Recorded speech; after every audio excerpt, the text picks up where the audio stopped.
Do you often feel downcast, discouraged, and without faith in tomorrow? Do you often experience feelings of sadness and restlessness that leave you without energy? And again, when you look in the mirror, do you see someone you trust and admire? Or do you see an individual who often makes mistakes and is inadequate? The reasons why, nowadays, many people feel bad and feel emotions of this type are many. But there is one that we almost never talk about, because in a fast-paced society we are used to never stopping to reflect and delve into our emotions. The truth is that if so many people feel unhappy and inadequate, it's because no one has explained to them how to have self-confidence. Thanks to this Zen story, we will see how believing in ourselves is essential if we want to live peacefully, facing life with decision and courage. And if you stay until the end, you will discover the 12 habits, thanks to which you can increase or regain your self-confidence. But before continuing, if you haven't already done so, subscribe to the channel and activate notifications so you are updated when we publish new content. In an ancient monastery located in a mountainous region of Japan, the elderly and wise monk Shirai held a lesson on the topic of self-confidence. "Dear friends," began the master, "the first thing you must know is that the first, and only, people who must believe in ourselves must be ourselves. In fact, we must realize that if we don't have confidence in our abilities, no one else will have confidence."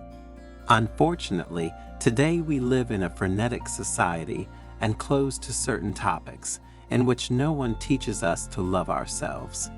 The family, which was once the place where we received our first education, doesn't think about it, and the school doesn't think about it, whose only objective seems to be to put students in competition. And society doesn't even think about it, with all those rules that seem designed to limit our freedom and make us equal to each other. Society flattens us rather than enhancing our uniqueness. Master Shirai asked a disciple, "How can we learn to believe in ourselves if others don't? I have always trusted what people think of me, but what you are saying contradicts this confidence of mine." "As ancient Buddhist wisdom teaches us," replied the monk, "if you want to find mental well-being and emotional balance, you must look not outward but inward. The strongest faith, in fact, is that in yourselves, not that in society or in a specific belief." After this important introduction, and after noticing with pleasure that everyone was very interested in her words, Shirai began to delve into the 12 habits through which to train to love yourself more and truly believe in yourself. "The first rule to turn into a healthy habit," said the monk, "is not to be afraid of failure. When I was young, I lost an important meditation tournament. Instead of becoming discouraged, I viewed failure as an opportunity for growth. Remember that often, what we perceive as failure is just a step towards success. If we fail, in fact, it is because we trusted ourselves and took action, much better than not acting and sitting still and waiting for things to happen." Continuing, Shirai recommended that everyone never compare themselves to others. "One of the worst things you can do," he continued, "is to tie your self-worth to other people's achievements. There will always be someone who is ahead of us, or who has greater qualities and riches than us.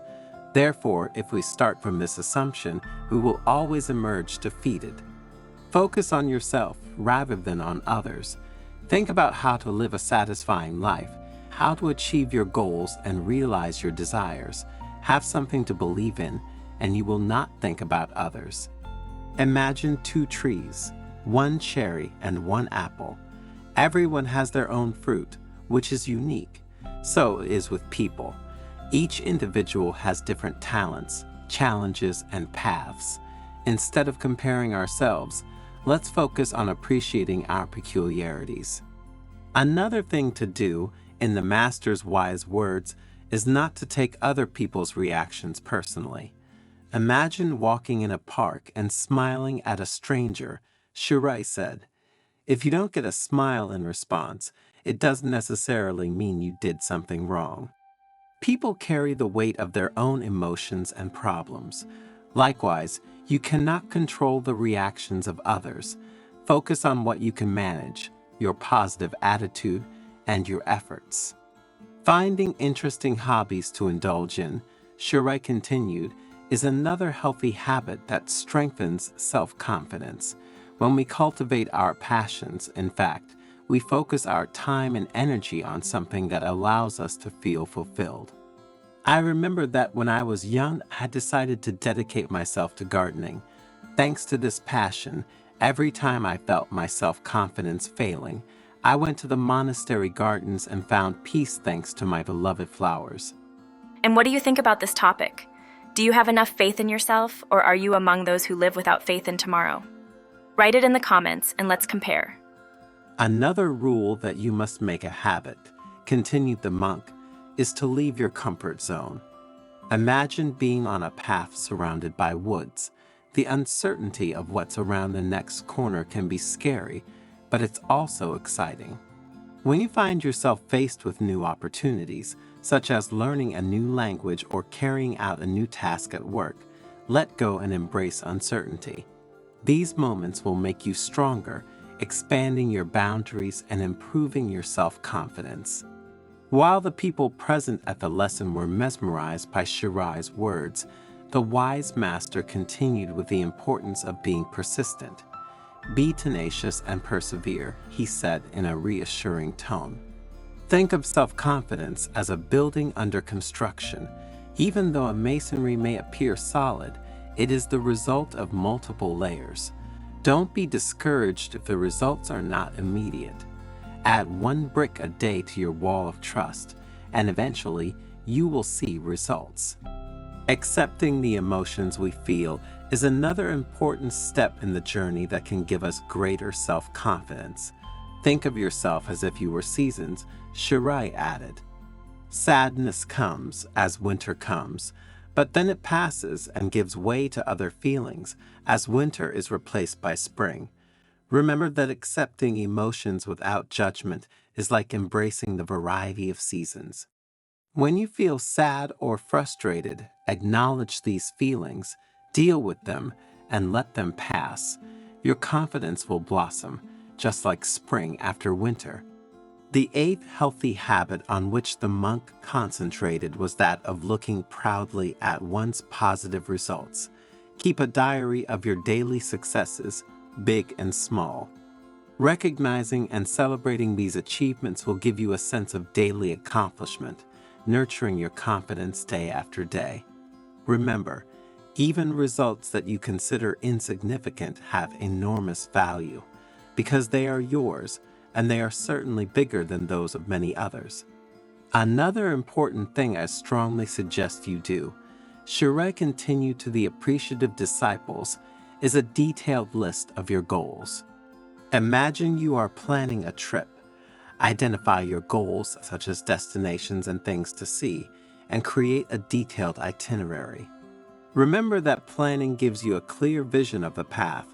For example, if you want to learn a new skill, identify the resources needed to reach the goal and give yourself realistic timeframes. You will see that the clarity of your plan will fuel your self-confidence. Do you love keeping the promises you make to others? The monk asked ironically. Well, first of all, learn to keep the promises you make to yourself. Promises kept are like beacons in the night. Imagine committing yourself to dedicating 20 minutes to your passion every day. Keep this promise as a priority, and you will see that respecting your commitments to yourself will make you safer and more serene. If you are enjoying this video, please like and share it. These small gestures, which cost you nothing, will help us produce new valuable content for your spiritual growth every day. Surrounding yourself with the right people, the most positive and able to strengthen you, is another fundamental rule, continued the monk. Imagine your social circle as a garden. Some flowers inspire and nourish you, while some plants may be poisonous.